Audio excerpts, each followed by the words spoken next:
Pregame.com. A big game in the Big 12 on Saturday, ESPN.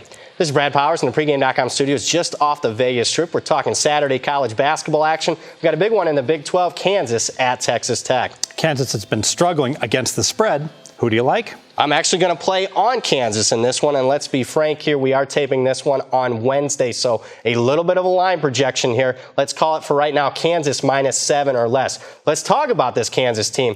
They're finally getting some added needed rest here. They're off a grueling 2-week stretch. Let's break it down. They're on the road at a top 20 West Virginia team. They lose that one. They turn right around on the road against Kentucky. They upset the Wildcats. Right after that, they beat the number 2 ranked team in the country at the time, Baylor, at home. Then they're against Iowa State, a good team in the Big 12. They lose their first home game in 51 tries in overtime. Just 2 nights later, they're on the road at their arch rival. They pull out a 3-point win. And finally, they can take a deep breath. Kansas getting some added rest. And I got to be honest with you, added rest, especially late in the year in college basketball, is something that gets overlooked and not always factored in accordingly. Arch rival Kansas State, Monday, big game against West Virginia. Any concerns this is the sandwich game? No, I don't think it's a sandwich game because of the added 4 days rest. And I got to be honest with you, there's not a lot of sandwich games for Kansas. This is a program that's won 12 straight Big 12 championships. They're very proud of that. They don't take nights off by winning 12 straight. And again, they're in first place in the conference standings.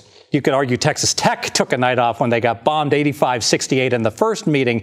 Any concerns that this will be a home run game after getting blown out against KU earlier? Again, I got to be honest with you. Kansas is dealing with this a lot late in the second half of the season, every single year, because they bombed teams in the first game. A lot of teams playing with revenge. It's been a non-factor for the last 12-plus seasons. Small sample. I have to ask you, T-Tech's been much better at home, beat Kansas State, beat West Virginia on their home court. Any worries about that? I think you're onto something a little bit here because they have a first-year coach in Chris Beard. So this is his first season. They took him away from UNLV. It was a big story in the offseason.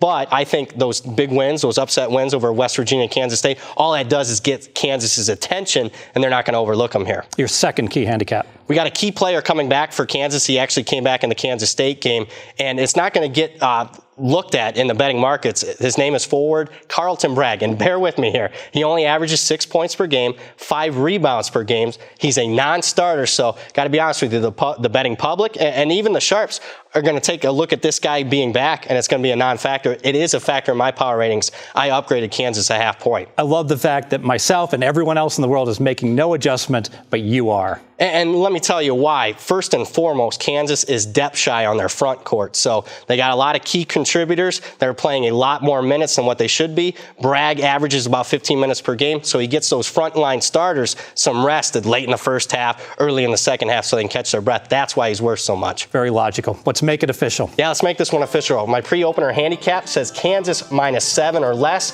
Kansas finally rested off a grueling stretch. Not being fatigued this time of year is often overlooked in the betting markets. Plus, a depth-shy Kansas team returns a key player back from suspension. That's getting also overlooked, and the markets are going to ignore that guy coming back. Add it all up, and we're going to take Kansas -7 or less. More videos at pregame.com.